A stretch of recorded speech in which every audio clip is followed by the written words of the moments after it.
Efesios capítulo 2. El título de la conferencia que vamos a desarrollar en esta mañana se llama El pecado es peor que Satanás. El pecado es peor que Satanás. Dice Efesios capítulo 2, versículos del 1 al 3, y Él os dio vida a vosotros cuando estabais muertos en vuestros delitos y pecados, en los cuales anduvisteis en otro tiempo, siguiendo, este pasaje es muy profundo, siguiendo la corriente del mundo, conforme al príncipe, noten cómo se le llama a Satanás, el príncipe de la potestad del aire, el espíritu, porque él es un espíritu que ahora opera en los hijos de desobediencia, entre los cuales también nosotros vivimos en otro tiempo, en los deseos de nuestra carne, haciendo la voluntad de la carne y de los pensamientos, y éramos por naturaleza hijos de ira, lo mismo que los demás. Los dos grandes enemigos del alma humana son el pecado y Satanás. Sin embargo, el pecado es el peor de todos, es el más grande enemigo y lo traemos dentro. ¿Por qué? Porque la única manera en que Satanás se puede acercar a ti para hacerte daño o para lastimarnos es a través del pecado.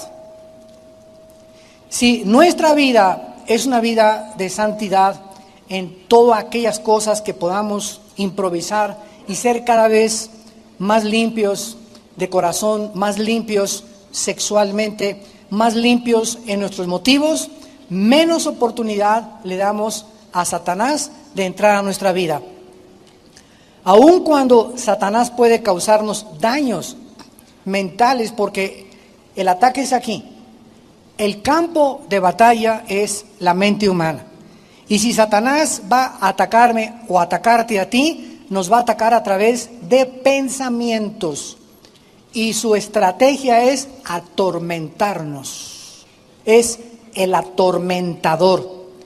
Todas las personas que se clasifican psicológicamente como enfermos mentales, paranoias, esquizofrenias, manías depresivas, maníaco depresivo, psicótico, etcétera, etcétera, son personas que en algún punto de su vida comenzaron a ser atormentadas con sentimientos o pensamientos de odio o de ganas de vengarse contra la sociedad o con los que se burlaron en ti en la escuela o con tu padre o con tu madre, esos crímenes que vemos ahorita en Estados Unidos, ¿verdad? Como los muchachos en el maratón de Boston que pusieron 2 bombas fabricadas en una olla express, los que mataron a más de 30 alumnos en una escuela primaria, etcétera, etcétera. Todos estos jóvenes estuvieron expuestos a videos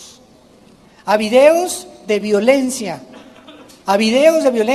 aunado a el trato de su papá a la mamá, o de los divorcios de los padres y del mal ejemplo de los maestros en la escuela, y se comienza una olla aquí con una mezcla y con una receta de odio, de amargura, de desilusión, de decepción del mundo, de la autoridad, etcétera, etcétera, que se convierte en odio. Y ahí es cuando Satanás, en el momento que comenzamos a odiar o a guardar rencor contra algo o contra alguien, le abrimos la puerta a los demonios. Noten ustedes que aquí en el pasaje que acabamos de leer, dice la Biblia que es cuando seguimos la corriente del mundo. ¿Cuál es la corriente del mundo? Es la corriente del pecado. Porque el mundo entero, 1 Juan 5:19, está bajo el maligno.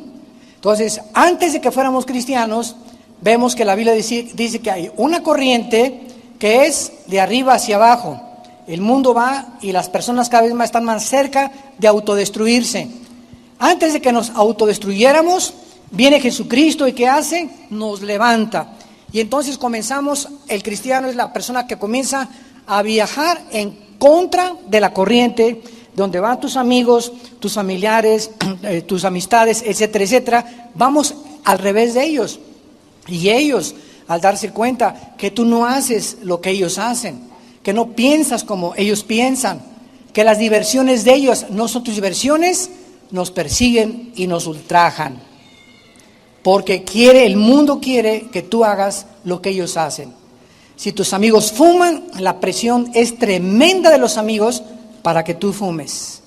Y muchos comienzan con el cigarro precisamente para no sentirse aislados de la corriente del mundo. Si la moda es que las mujeres usen la falda hasta acá, la minifalda 5 pulgadas arriba de la rodilla, pues quieres tú parecerte a la moda del mundo sin recordar que fuimos llamados a vestirnos moralmente. Y que una mujer que se viste de esa manera, pues va a traer como 50 abejorros detrás de ella, ¿verdad? Vas a traer a un grupo de muchachos que te van a perseguir, no por lo que tú vales, sino por tu cuerpo. Porque los hombres, desgraciadamente, el 80% buscan la carne a 25 pesos el kilo de aguayón. Cuando pecamos, en el momento en que nosotros comenzamos a pecar, dice la Biblia que hay dos dimensiones: la dimensión de Satanás, que es las tinieblas, y la dimensión de la luz, que es la de Jesucristo. Entonces nosotros estábamos en esta dimensión. Yo me convierto hace 38 años y en ese momento Dios me saca de esta dimensión, me arranca las vendas que tenía en mis ojos de ver el mundo como yo lo veía, tipo Marx, tipo los nazis, tipo los fascistas, tipo el socialismo, tipo el comunismo, tipo la pornografía, etcétera, etcétera. Y Dios nos traslada a un mundo de luz, donde comenzamos a recibir luz. Y comenzamos a ver el mundo donde nos sacó Dios con ojos diferentes, con una perspectiva diferente. Y comienzo ya aquí en la luz a darme cuenta que de ahí en adelante mi responsabilidad es permanecer bajo la luz. Y la luz es la palabra de Dios y la vida cerca de Dios en oración. Mientras nos mantengamos en la palabra, guiados por la palabra, viviendo la palabra, alimentándonos, memorizándola, reflexionándola, estudiándola, leyéndola y memorizando la palabra, nos mantenemos en la luz. Y en el momento que viene Satanás para poder atacarme, él solo nos puede tentar. Se le llama el tentador, el peirasmos en el griego, pero las tentaciones no son pecado. Las tentaciones no son pecado. Pecado es caer en la tentación, que es muy diferente. Entonces, no digas, el diablo me hizo hacer esto, o por culpa del diablo soy lo que soy, o pobre muchacha, es que está bien endiablada. Bueno, es que el diablo usó solamente las decisiones anteriores que esa muchacha determinó en su corazón para hacer de ella lo que está haciendo ahorita, una esclava de Satanás. La única manera, en la que nosotros podemos evitar que Satanás entre a nuestra vida a influenciarnos mental o físicamente es confesando nuestros pecados. Proverbios 28:3. El que encubre sus pecados, el que los esconde, el que es tan tonto y tan loco, tan tonta y tan loca de creer que Dios no te ha visto y no sabe tu vida, el que encubre sus pecados no prosperará. ¿Saben que la palabra prosperar significa avanzar? Es lo que significa prosperar en el hebreo, avanzar hacia la meta, progresar. Eso es la verdadera prosperidad, no solamente económicamente, sino también mentalmente, físicamente, en mi matrimonio, en mi noviazgo, en mi trabajo. Avanzar, con bendiciones de Dios. Cuando estamos caminando así en la luz, somos bendecidos, y vemos que progresamos. Nos está yendo mejor, ya tengo un mejor salario, ya los problemas en mi casa se están arreglando, etcétera, etcétera. ¿De dónde vienen estas bendiciones? De que yo he cobrado conciencia que cuando ofendo a Dios, inmediatamente tengo que decírselo a Dios. Señor, ayer vi a esa mujer con ojos que relinché como caballo bien alimentado detrás de ella. Señor, hoy en la mañana le grité muy feo a mi abuelita. A mi esposa ayer no debía haberla tratado ni decirle lo que le debía haber dicho. A mi papá ayer me le puse al brinco y no debía haberle faltado el respeto. Pero cuando nosotros hacemos algo malo, como es lo que estoy mencionando, estos ejemplos, y no se los decimos a Dios, Padre, perdóname, se quedan guardados dentro de nuestra alma. Y sin que nos demos cuenta, comienzan a oscurecer nuestra manera de pensar y de razonar. Y cuando venimos a la Biblia, nos comienza a dar trabajo entenderla. Comienzo a tener ya no ganas de estudiar, ni de ganas de ser santo. Y si yo sigo avanzando en la vida con 2, 3, un mes, 2 meses, de algún pecado que hace 2 meses cometí, de fornicación o de pornografía que vi, y no se la he dicho a Dios, voy a comenzar a detener, a frenar mi vida y ya no voy a avanzar. Y es cuando comenzamos a vivir bajo el estrés, sin paz, intranquilos, ya no podemos dormir, ya nada nos cae bien, estamos irritables, no nos dan ganas de nada, creemos que todos son una bola de hipócritas y que todos hacen esto y que todos me ven, que todos me quieren perseguir, que todos me quieren hacer daño, que no hay nadie, que me comienzo a comparar con, pues no soy tan peor como esas personas y es cuando comenzamos a vivir lo que se llama bajo la maldición. O sea, cuando no avanzamos es maldición. ¿Qué es maldición? Mal decir, hablar mal. Dios ha hablado que cuando una persona no confiesa su pecado, no prospera. Eso es una maldición. Dios habló mal. Dios te dice, si tú no confiesas, te va a ir mal en la vida. Dice el Salmo 66, 18, si en mi iniquidad, dice David, hubiera mirado el pecado, Dios no me hubiera escuchado. Y en 1 de Juan 1:9 dice el apóstol, si confesamos nuestros pecados, si nos ponemos de acuerdo con Dios, Señor, ayer volví a caer otra vez en la pornografía. Señor, ayer volví a gritarle a mi esposo. Ayer otra vez fui rebelde con mi esposo. Si confesamos, si se lo decimos a Dios, porque Él ya lo sabe, pero al decírselo, Dios quiere que estemos de acuerdo con Él, que lo que estamos haciendo no le agrada a Él. Si confesamos nuestros pecados, Él es fiel. ¿Fiel a qué? Él dijo que cuando confesemos los pecados nos va a perdonar porque Cristo murió en nuestro lugar. Y además es justo, porque la justicia de Dios nos fue aplicada a nuestra vida en la justificación por la fe cuando nos convertimos. Él es fiel y justo para perdonarnos y limpiarnos de toda maldad. Muy bien. Vamos a ver algo importante acerca del diablo. Satanás conoce algo muy importante de nuestra vida cristiana. Dice Romanos 14, 23. Todo lo que no es de fe es pecado. Todo lo que no es de fe es pecado. En otras palabras, el blanco número 1 de Satanás es destruir nuestra fe, nuestra confianza en Dios. Génesis capítulo 3, versículo 1. Y la serpiente era más astuta que todos los animales del campo, la cual le dijo a la mujer, ¿de veras le crees a esto? Con que Dios dice que no forniques, no hombre, puedes usar el sexo antes de casarte. De veras, Dios dice que debes de diezmar. Eso dice Dios, eso son pamplinas, son tonterías. De veras dice Dios que te sometas al gobierno.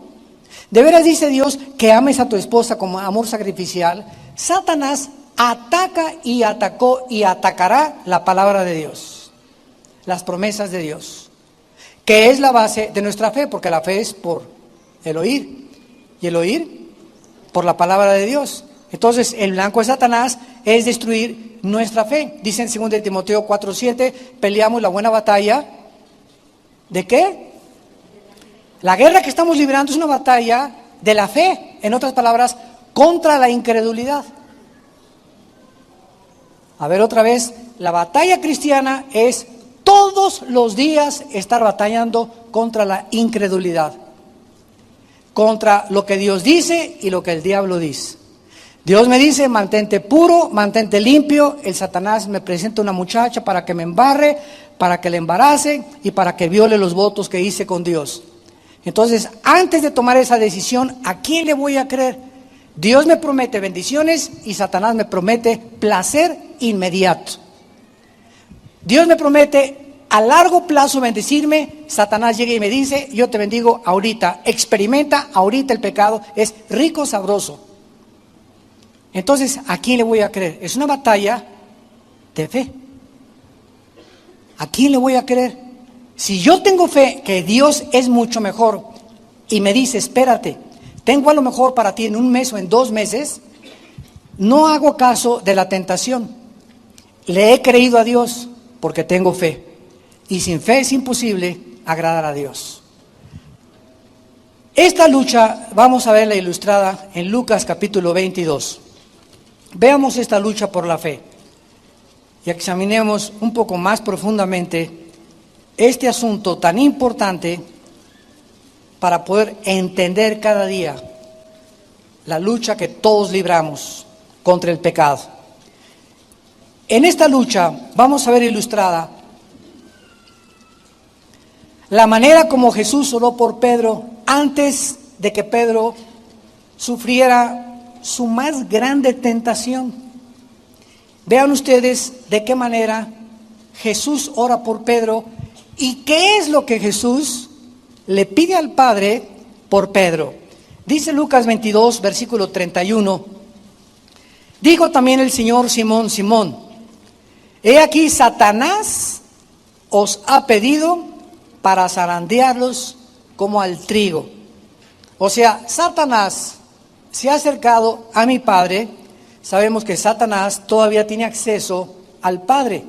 Lo vemos en Job, cuando se presenta con todos los ángeles caídos ante Dios y Dios lo interroga, ¿verdad? Y comienza ya el drama del libro de Job a desarrollarse. Y hasta el capítulo 12 de Apocalipsis encontramos que Satanás es arrojado del cielo ya. Con gran ira se viene sobre el mundo porque sabe que su tiempo es corto. Entonces Satanás tiene acceso todavía al Padre y es un instrumento. Decía Martín Lutero que Satanás, ¿verdad?, es como el perrito de Dios. Él hace, ¿verdad? Se le dice ladra, ladra, si no le dice no ladra. No puedo hacer nada sin el permiso de Dios. Quiso atacar a Job, le tuvo que pedir permiso a Dios. Y cuando nosotros pecamos, es cuando perdemos el derecho que nos defiendan los ángeles. Dice en el Salmo 91, a sus ángeles mandará a que tu pie no tropiece en piedra. Mientras me mantenga en el camino de la santidad, no va a haber tropiezos y el diablo no tiene ningún derecho para acercarse a mi vida. Pero en cuanto hay pecado en mi vida no confesado, Satanás tiene derechos legales. Donde llega Dios y le dice, ¿verdad? Mira, está Pancho que tiene 3 en adulterio, está haciendo esto, mira, está en pornografía. Y Dios dice, me amarro las manos, ¿verdad? Hazlo, nada más no le puedes quitar la vida. Solamente Dios decide cuándo puede Satanás quitarle la vida a alguna persona. O sea, irse a casa antes de tiempo, como en 1 Corintios 5, del 1 al 5, del que viene en adulterio con un muchacho, con la suegra, con la mamá con una señora de la congregación, y mandan que sea destruida la carne a fin de que el espíritu sea salvo para el día de la justicia. Entonces, en el momento en que nosotros no confesamos el pecado, Satanás tiene acceso a nuestra vida inmediatamente para atormentarnos, causarnos enfermedades o causarnos problemas. Satanás ha pedido, no iba a atacar a Pedro sin pedir permiso. Dame chance, dice Satanás, le dice al Padre, dame un chancecito de hacerle así. Y vas a ver que te va a fallar, y vas a ver que le va a negar a tu hijo, y vas a ver que esto y el otro. Entonces el Padre, ¿verdad?, le dijo a Cristo, ¿sabes una cosa, hijo? Vino este sinvergüenza a decirme que va a zarandear a Pedro. Avísale y adviértele lo que va a pasar. Y dice el versículo 32, pero yo he rogado por ti. O sea, te va a atacar Satanás, pero va a haber una intercesión. Yo voy a estarle pidiendo a mi Padre que tu fe no falte. ¿Qué iba a atacar Satanás? La fe de Pedro. Es el objeto del blanco de sus ataques, nuestra fe. Le voy a pedir a mi Padre que tu fe no falte, y tú lo profetiza ya Cristo. Una vez vuelto, sabía que Pedro no se iba a quedar tirado, confirma a tus hermanos. La estrategia de Satanás era hacer dudar a Pedro. Las dudas no son malas. Malo es quedarte con las dudas. Así que si yo me encuentro algún día una persona que me diga, mire hermano, yo soy una persona que no tengo dudas, le digo, cálmate San Clodomiro. O ni San Crisóstomo, ¿verdad? Porque ningún santo, ni nadie, el más santo que ha habido, todos hasta que estemos ahí en la cama a los 90 años de edad, 95 años de edad, vamos toda la vida a tener dudas de algo o de alguien. Porque miramos todavía a través de un espejo y lo que sabemos no lo sabemos como lo deberíamos de saber. 1 Corintios 8:2. Entonces, teniendo este razonamiento, ¿qué significa, verdad? Jesús nos da la clave. He orado que tu fe no falte. El ataque de Satanás a nuestra vida es que dejemos de confiar en Él, en su provisión, en sus promesas, en que tenemos un mejor futuro que lo que nos promete el mal.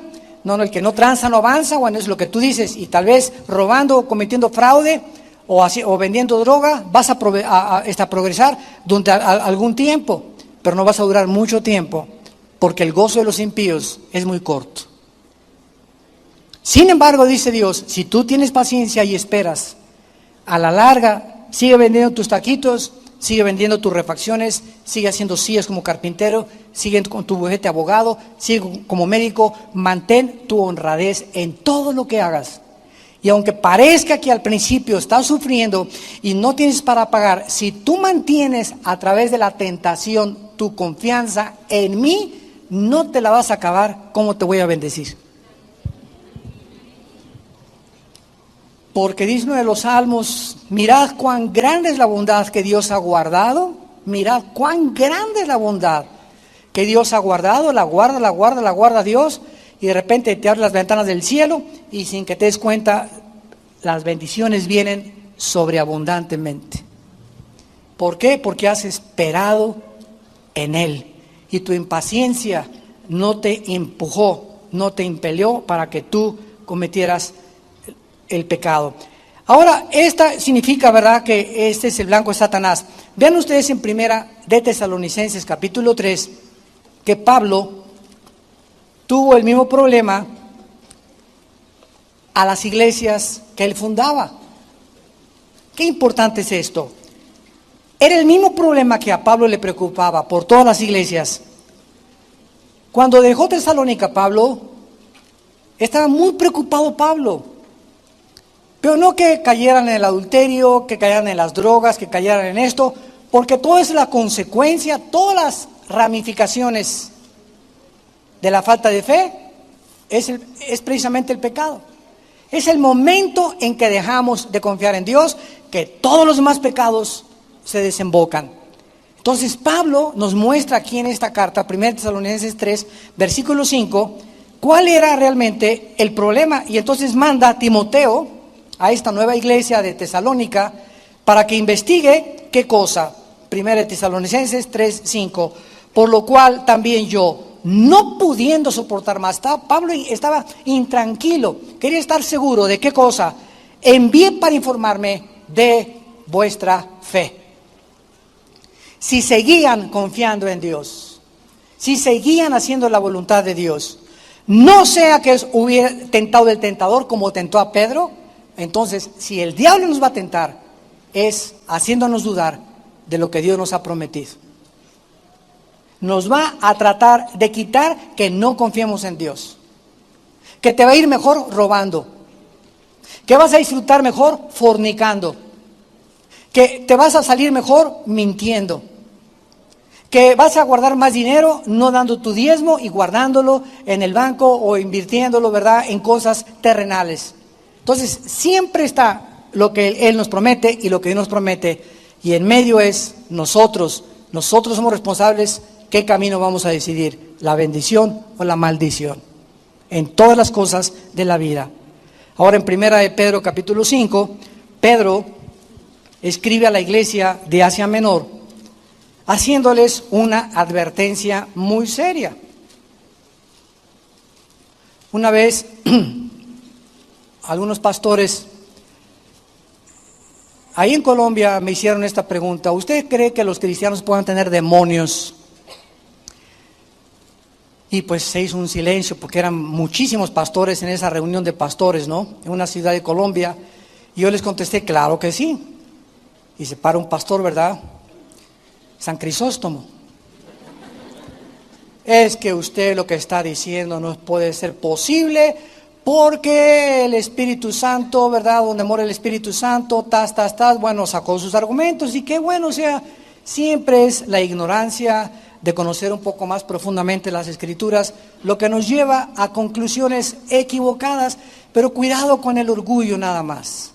Cuidado de creer que ya precisamente es eso, ¿verdad? Cuando no hemos escudriñado profundamente la Escritura.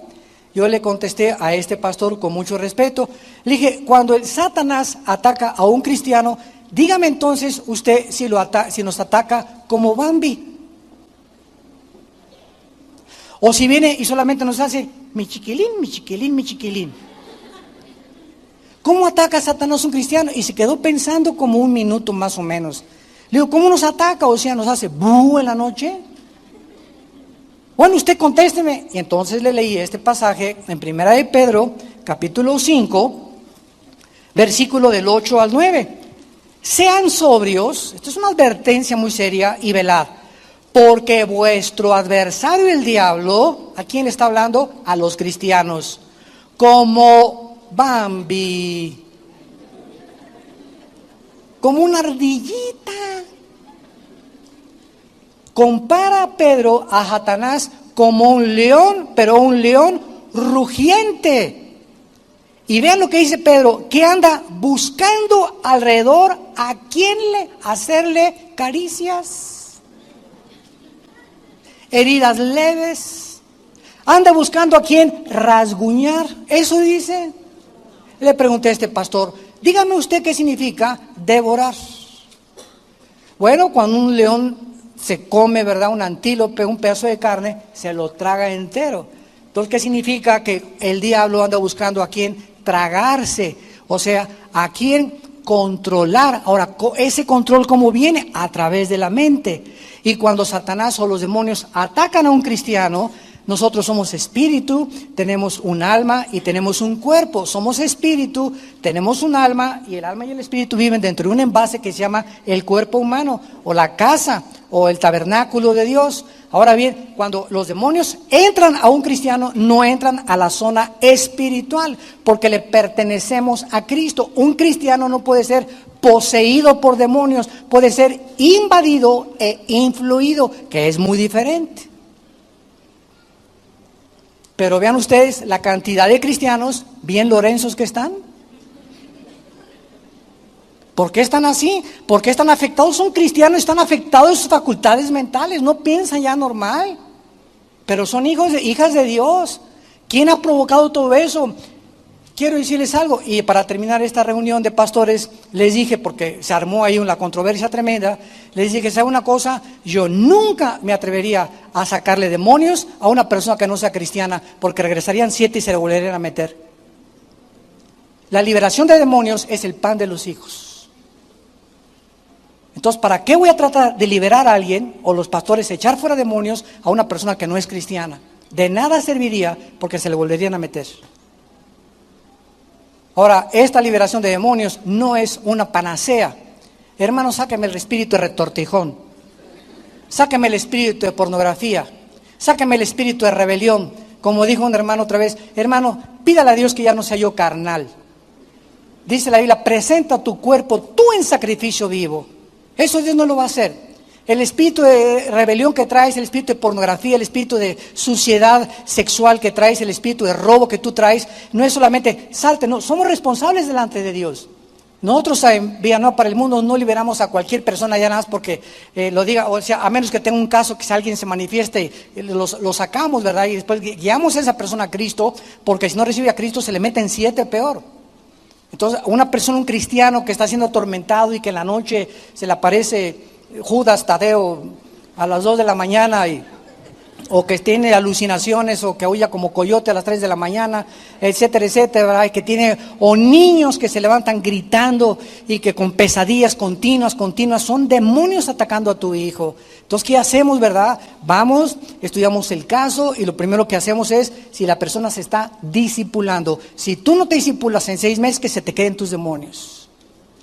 Entonces, cuando tú te discipules y tomas en serio a Dios, hacemos la liberación, porque no es una panacea la liberación de demonios.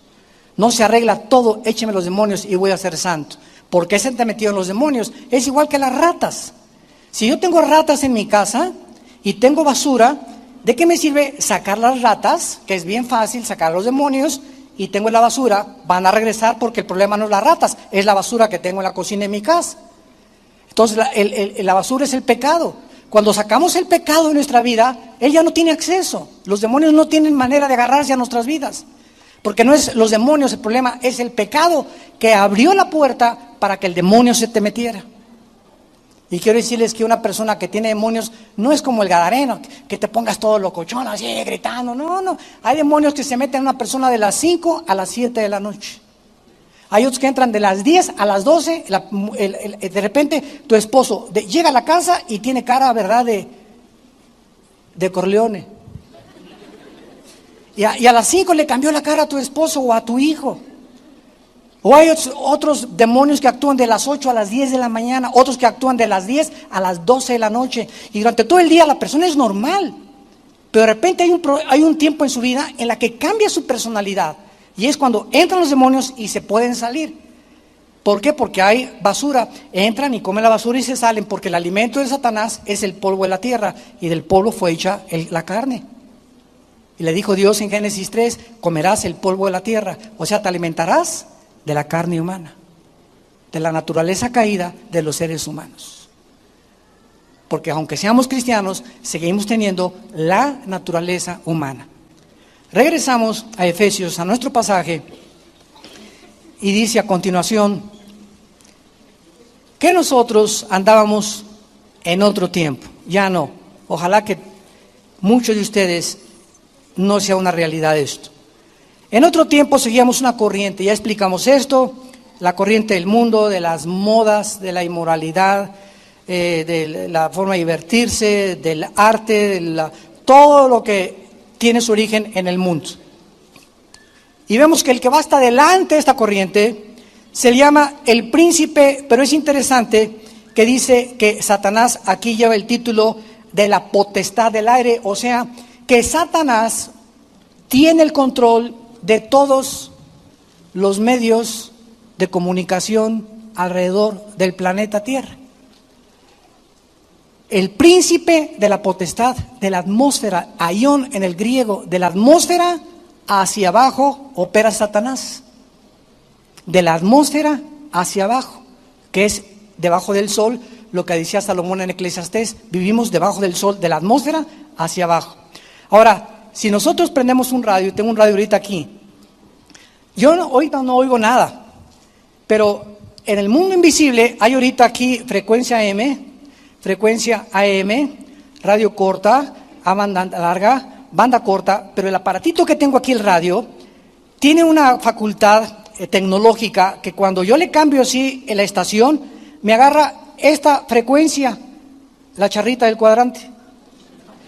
Le doy más adelante y música de banda, más adelante música tranquila, música clásica, pero aquí están todas aquí están junto a nosotros, no las vemos. Pero ese radio sintoniza, ¿verdad? Y agarra esa frecuencia y te la transmite a los oídos. Y agarra nada más la frecuencia que él está tratando de controlar. Y también hay frecuencias de televisión, hay cable, hay de satélites de comunicación, hay de televisión, de Sky, de muchas cosas, y están todas en el aire. Y Satanás controla todas estas estaciones, películas, videos, todo lo que se hace y todas las ondas del sonido, dice 1 Corintios, Juan 5:19, Satanás las controla. Y Efesios 2, versículo 2. Por eso es tan importante saber qué clase de música oímos, qué clase de programas oímos, qué clase de películas ves en la televisión y en el cine, porque Satanás está detrás ¿Para qué cosa? Hacernos dudar de Dios. ¿Cuál es el propósito de Hollywood? Ve las películas de Hollywood, atacan a los cristianos, atacan la Biblia, casi siempre el 80% salen fumando, y tú ves al artista, chúpale, chúpale, chúpale, chúpale, y tú acabas de dejar el cigarro y se te antoja, no, pues si él fuma, pues yo también puedo seguir fumando. Y sales del cine y te prendes un cigarro, y ya tenías un mes que lo habías dejado, pero fuiste influido por lo que viste en el cine. Y ves telenovela, y telenovela, y telenovela, y quieres hacer la enfermera que se enamoró del doctor, para que el doctor te saque del hospital y te cases con él. Y el novio que tiene no es digno de ti porque anda en bochito y el doctor anda en un Cadillac. Y como la telenovela te dice eso, ¿verdad? Te comienzas a meter eso y entonces ¿qué pasa? Ya te olvidas totalmente de las promesas de Dios. Ves las películas de los crímenes y de los que les va bien y de los que narcos que progresan, la historia de los narcos, y quieres ser igual a ellos. Los jóvenes quieren imitar todo eso porque somos y tenemos la tendencia de imitar todo lo que vemos o lo que oímos. ¿Y qué es todo eso? Tentaciones para hacernos dudar de Dios.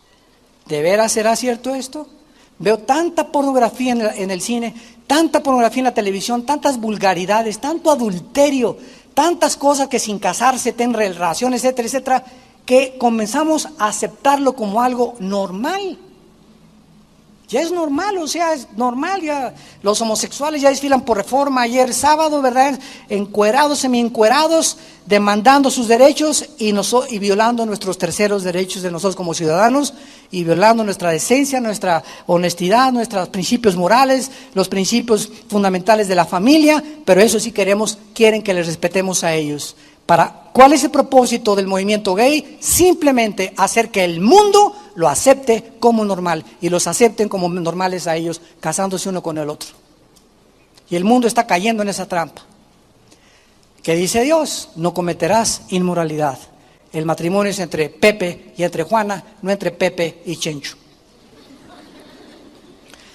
Ahora, vean ustedes que este espíritu que está...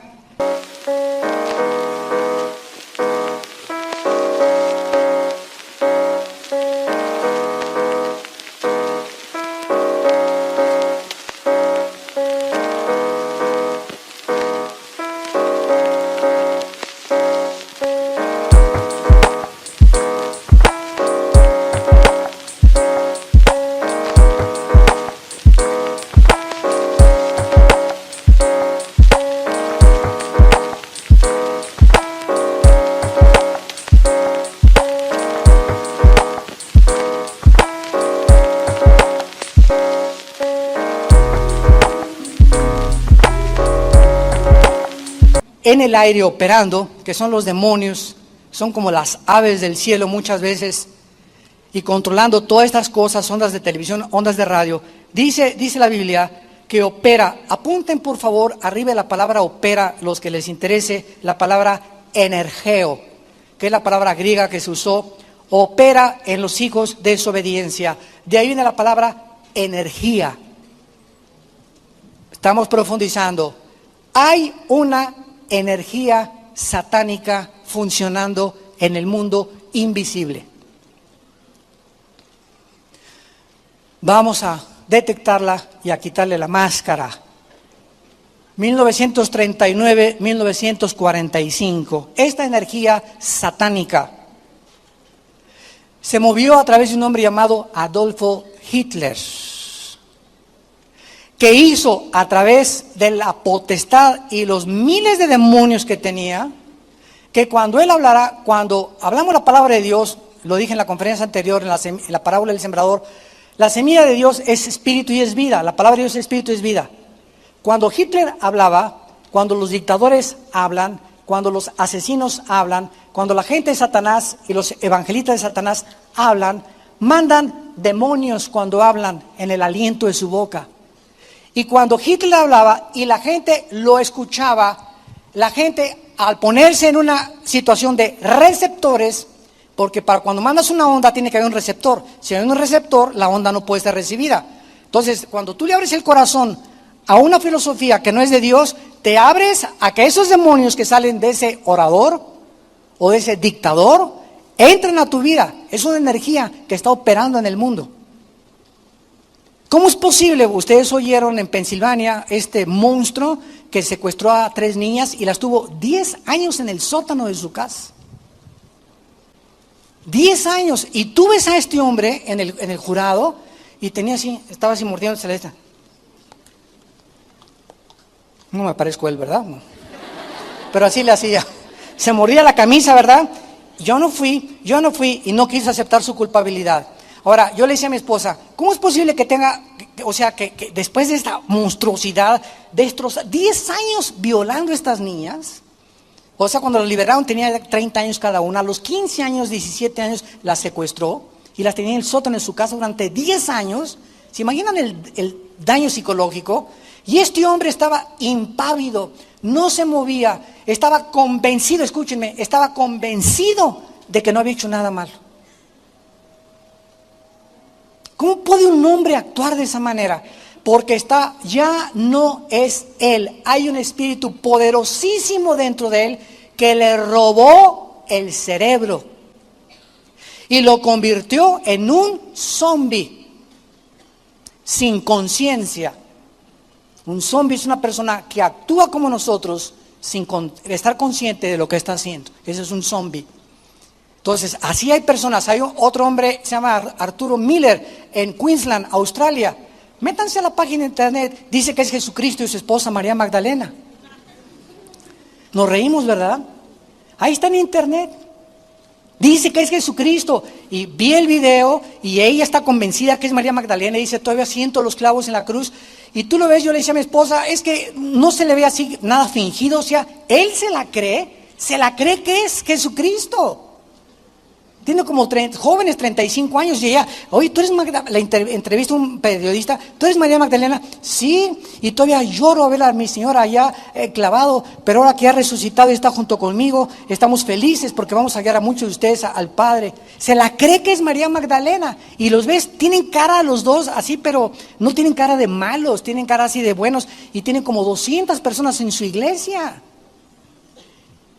O sea, este hombre trae un demonio tan grande, no está fingiendo, no está tratando de hacer nada, él se la cree, o sea, ya no es él. Hitler ya no era él. El momento en que dijo, el tercer Reich va a durar 1000 años, ya no era él, ya no era una persona razonable, normal. Como un loco puede decir, va a durar 1000 años el Reich, el tercer imperio, y la gente creérselo, peor los que lo creyeron que el que lo dijo. Entonces nos damos cuenta, la operación, la energía de Satanás funcionando en el mundo. Hay 3 artistas de cine en México que se las llevó un promotor muy famoso de televisión por todos lados, creo que en Brasil las agarraron. Ella es muy famosa de televisión y las 5 muchachas tenían relaciones con este promotor de televisión y de teatro y les hizo creer, ¿verdad?, que las 5 eran sus amantes y las 5 aceptaron tener relaciones con él. Yo pregunto, ¿verdad?, ¿cómo puede una muchacha llegar al grado de aceptar tener las 5 con un hombre y dejarse controlar de esa manera? O sea, ellas ya no eran ellas, estaban controladas por los demonios que él tenía y que les puso a ellas cuando aceptaron irse con él. El momento que pisamos los terrenos de Satanás, nos abrimos a que nos robe la mente. Y como el mundo no sabe que son demonios, pues denle su Ecuanil, su Valium, háblenle al psiquiatra, háblenle al psicólogo o vamos a llevarlo al manicure, al hospital psiquiátrico. Y llegan al hospital psiquiátrico y ¿qué hacen los médicos en el hospital psiquiátrico? No hay manera de curar a una persona con aparentemente problemas normales de conducta. La única manera de controlarlos es darles pastillas tranquilizantes. Si tú caes en manos de un psiquiatra, te va a tratar con puras pastillas tranquilizantes. No hay manera, te va a decir, bueno, ahora ya entendí, a usted la violaron de niña, te hicieron esto, bueno, ok, ya descubrí por qué tú te portas así, porque aullas como coyote a las 2 de la mañana. Pero una vez que descubren la razón, esa es la psicología, ¿verdad? Es el fracaso de la psicología mundana. Una vez que descubren de dónde viene tu problema y ahora qué, ¿cuál es la terapia a seguir? ¡Chochos! Puras pastillas, no hay manera de tratarte más que con pastillas. introducir químicos para que comiencen a tratar de normalizarte y aplacarte, y sin que te des cuenta caíste de Guatemala o Guatepeor. Antes eras una persona normal, ahora eres drogadicto, porque las pastillas tranquilizantes crean adicción.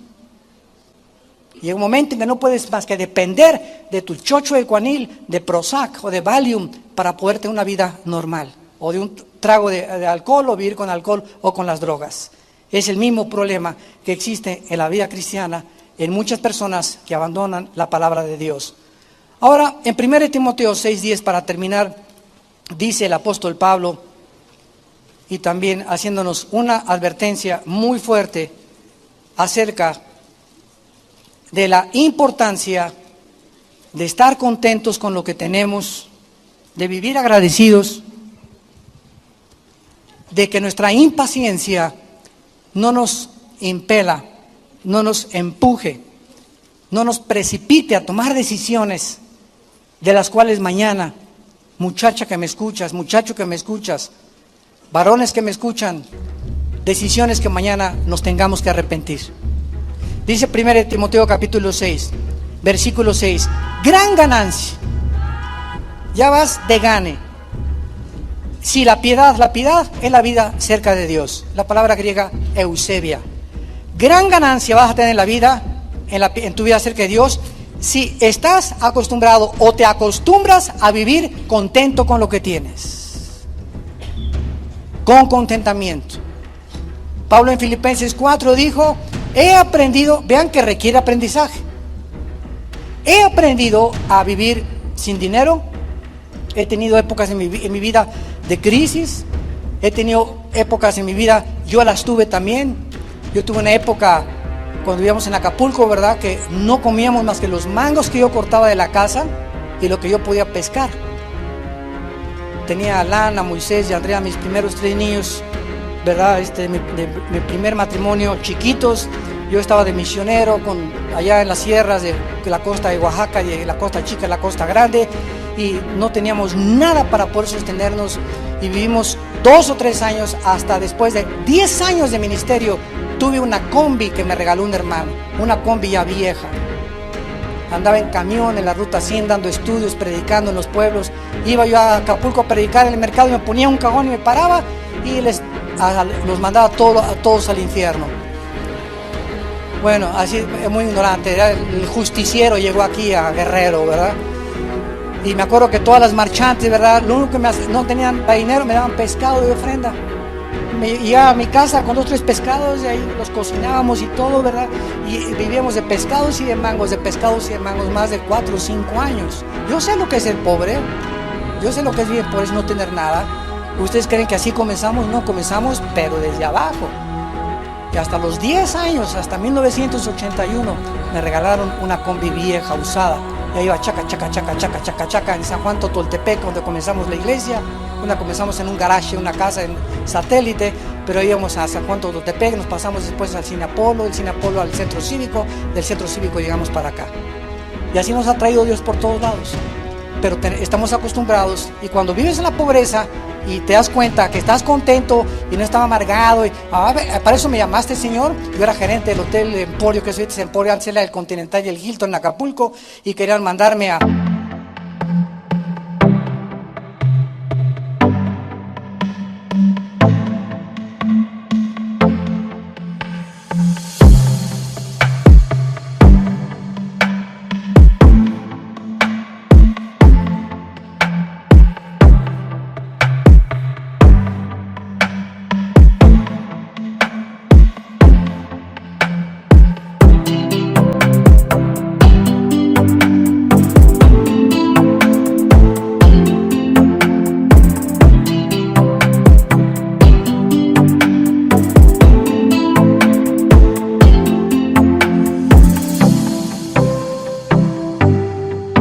a California a especializarme en hoteles y turismo y todas esas cosas. No, me quiero dedicar a predicar el evangelio. Me fui 3 años con los misioneros allá presbiterianos en las sierras, a vivir con leprosos y comer en el suelo, comer tacos, comer lo que sea. Llegaba a mi casa enfermos mis hijos, con disentería, con salmonelosis, etcétera, etcétera. No se imaginan cómo comenzó nuestro ministerio, desde abajo. Pero ¿qué fue lo que Dios me dijo? Le perdí miedo a la pobreza. Ya no tuve miedo. Y cuando Dios nos comienza a prosperar un poco más, nos damos cuenta que no debemos depender de eso tampoco. Tenemos que aprender a vivir contentos con o sin. Porque si solamente tienes ahorita contento porque tienes y después ya no tienes tu fortaleza en Cristo. Porque todo lo podemos en Cristo que nos fortalece. Entonces, eso es lo que Dios nos quiere enseñar. Gran ganancia es la piedad acompañada con lo que tienes. Porque teniendo sustento y abrigo, estemos contentos con eso. Llega ahorita me llevaron aquí a mi oficina un taco que venden aquí enfrente de chile relleno con frijoles. Qué manjar me acabo de comer. Me enchilé, eso sí, pero qué rico taco. Qué rico taco. Nunca me había imaginado chile relleno con arrocito y frijoles. Se los recomiendo, Delicioso. Y, o sea, te puedes llegar a comer un taco así delicioso, tacos de canasta, o ir al mejor restaurante. No es el lugar, ni mucho menos, es la actitud de tu corazón con la que tú comes lo que estás comiendo. Dale gracias a Dios por los totopitos, por ese taco, por ese tibón, por esa manjar o esa langosta, pero no es eso, es estar contentos con eso, porque los que quieren enriquecerse caen en tentación y ahí está, en la trampa de Satanás. ¿Quiénes son los que quieren enriquecerse? Los que quieren hacer dinero a través de pronósticos deportivos, comprar billetes de lotería, siendo deshonestos en su trabajo, tratando de transar, porque el que no tranza no avanza, tratando de echar mentiras al gobierno, tratando de robarle a Dios. ¿Qué haces con todas esas actitudes? Estás tratando de ganar dinero fácil. El cristiano no compra pronósticos deportivos. Si alguien me lo regala, pues gloria a Dios. Si alguien me regala un billete de lotería, gloria a Dios. Pero yo no estoy buscando billetes de lotería para ganar la lotería. Y Señor, si me la saco, te doy 5 millones a la iglesia, Señor. ¿Sabes qué? Ni el diablo se la cree. Ya está muy trillado eso. Te prometo, Señor, que si me saco la lotería, voy a comprar esa Vida Nueva un lote para que hagan su iglesia. No te la cree ni Santa Claus. Entonces, con el sudor de nuestra frente debemos ganar el pan de nuestra comida. Ganarás el pan con el sudor de tu frente. Es la ley de Dios. Y cualquiera que quiera hacerse rico, no trabajando, vas a caer en tentación y en lazo. Dios te va a prosperar a la larga tu puesto de tacos. McDonald's comenzó en un garage, con una pareja haciendo hamburguesas. Y después llegó mucha gente, hicieron 2, 3 tacos, 2, 3 garajes, después rentaron un local, después a los 5 locales fueron a hacer patente su franquicia, etcétera, etcétera, comenzaron a vender McDonald's y Dios los prosperó. El de Walmart también, el Sam Walmart, que se acaba de morir en Texas. Me lo encontré hace 4 años. Yo llegué a Walmart con mi esposa en Dallas y veo un viejito en una camioneta y más o menos una pick-up y con sus sombreros vaquero, con sus bocas como de 85 años el viejito. Ahí veía así caminando el viejito y le digo a mi esposa, mira qué chistoso camina ese viejito. Y el que nos estaba ayudando a llevar la comida y a la cajuela de nuestro carro me dice, ¿saben quién es? ¿Quién es Sam Walmart? ¿Quién? El dueño de Walmart. Él es, así es. Y está contento el viejito. No tenía ganas de estar ahí presumiendo con Lamborghinis o con Ferraris, ¿verdad? Tenía sus buenos carros, pero era un hombre, ¿verdad?, que mantuvo Walmart y dando el 45% de lo que entraba a Walmart a la obra de Dios y a misioneros. Y Dios lo bendijo. El dueño de Chick-fil-A también en Estados Unidos es cristiano. Y también lo ha bendecido tremendamente Dios para dar, ¿verdad?, el 65% del dueño de Chick-fil-A, la compañía de los accionistas, a la obra de los misioneros de Dios. Y esta es la ley de la vida. Tenemos que entender algo. Si algo nos hace daño, está dentro de nosotros. No le eches la culpa a tu esposa, ni a tu esposo, ni a tu hijo, ni a tu hija, ni al pastor, ni al gobierno. Dentro de nosotros tenemos el enemigo. Y anda buscando hacernos daño. Pero si nosotros le creemos a Dios y le amamos con todo nuestro corazón, Él nos prosperará. Te damos gracias por tu palabra, Señor.